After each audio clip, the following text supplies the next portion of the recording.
আসসালামু আলাইকুম, স্বাগতম জাসমিন রসুই ঘরে। আজকে আমি আরও একটা ভাইরাল রেসিপি নিয়ে আসছি, মৌচাক পিঠা। আমি চেষ্টা করেছি খুব সহজ করে রেসিপিটি দেখিয়ে দেওয়ার জন্য। যদিও রেসিপিটি অনেকেই তৈরি করেছেন, অনেকের রেসিপি আমি দেখেছি, দেখেই আমি রেসিপিটা আমার মতো করে আবার তৈরি করার চেষ্টা করেছি। আমি এখানে 1 কাপ চিনি নিয়েছি ক্যারামেল তৈরি করার জন্য। চিনিটা খুব বেশি নাড়াচাড়া করার দরকার নেই। এভাবে আস্তে আস্তে ক্যারামেলটা তৈরি হয়ে গেলে এর ভেতরে আমি 1 কাপ ফুটন্ত গরম পানি অল্প অল্প করে দিয়ে দিচ্ছি। প্রথমে অল্প একটু দিয়ে একটু নেড়েচেড়ে আবার বাকিটা আস্তে আস্তে দিয়ে দিয়েছি। ক্যারামেলটা পুরোপুরি পানির সাথে গলে যাওয়ার পরে আমি নামিয়ে নিব। অন্য একটা বোলের ভেতরে আমি নিয়ে নিয়েছি 3টা ডিম। 3টা ডিম হালকা ফেটে নিয়ে এর ভেতরে আমি দিয়ে দিব আবার কনডেন্স মিল্ক।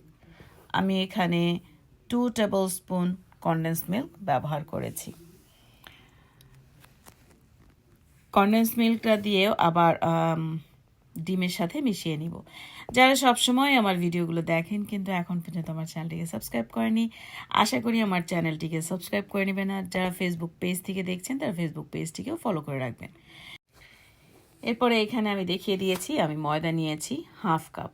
ময়দাটাকে চেলে নিব, তাই একটা স্ট্রেনার ভেতরে নিয়ে নিচ্ছি।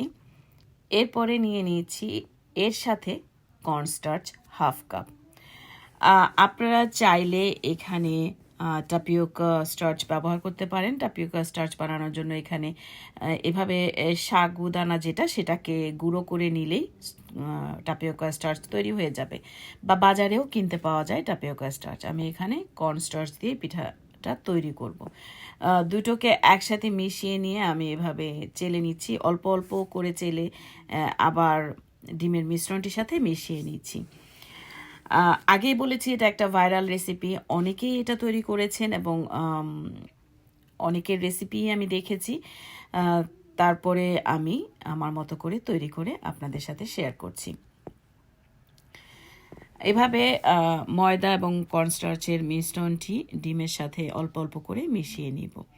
এই পিঠাটি অরিজিনালি একটা ইন্দোনেশিয়ান ডেজার্ট, অনেকেই এই রেসিপিটি তৈরি করেছেন।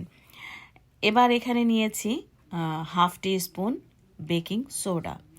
এই রেসিপিতে বেকিং সোডা বেকিং পাউডার দুটোই ব্যবহার করতে হয়। আর নিয়েছি 1 টিস্পুন বেকিং পাউডার। আবারও এগুলো সব একসাথে চেলে ডিমের মিশ্রণটির সাথে মিশিয়ে নিব। খুব ভালো মতো মিশিয়ে নিতে হবে। এরপরে আমি দেখিয়ে দিচ্ছি আমি যে ক্যারামেলটি তৈরি করেছিলাম, যেটা পানির মিশ্রণের সাথে গুলিয়ে রেখেছি, সেই ক্যারামেলটি আমি এই মিশ্রণের সাথে অল্প অল্প করে দিব আর মেশাবো। তার আগে আমি এখানে দিয়ে দিয়েছি 1/4 কাপ তেল, যেটা খাবার তেল, সেটা ব্যবহার করেছি। এরপরে ক্যারামেলের মিশ্রণটি দিয়ে দিচ্ছি। প্রথমে অল্প একটু দিব এবং ডিমের এবং ময়দার মিশ্রণের সাথে মিশাবো। অবশ্যই এই ক্যারামেলটি একটু ওয়ার্ম হতে হবে। এরপরে আমি ভালো মতো মিশিয়ে নিচ্ছি।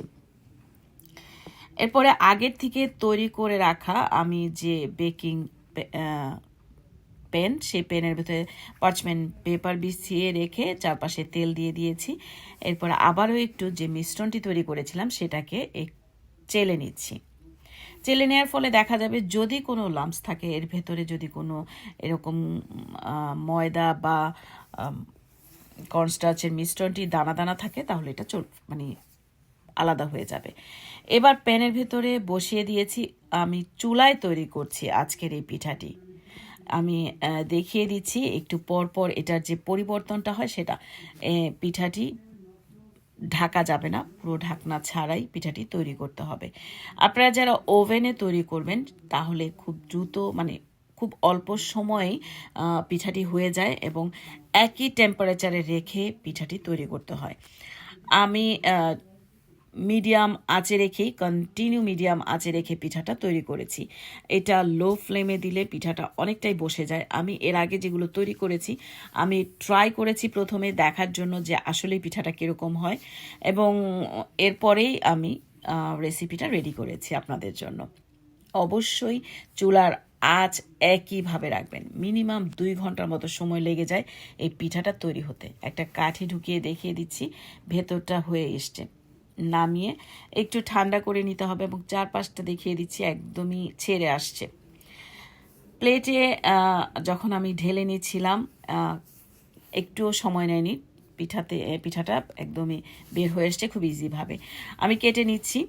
কেমন লাগলো আজকের এই রেসিপিটি অবশ্যই কমেন্ট করে জানাবেন। আর যারা আজকে আমার চ্যানেলে নতুন তারা চ্যানেলটিকে সাবস্ক্রাইব করে রাখবেন এবং পাশের বেল আইকনটিও প্রেস করে রাখবেন প্রত্যেকটা নতুন নতুন রেসিপির নোটিফিকেশন পাওয়ার জন্য। খুব কাছ থেকে দেখিয়ে দিচ্ছি, পিঠাটা একদমই মৌচাকের মতো হয়েছে। আশা করি আপনাদের ভালো লেগেছে।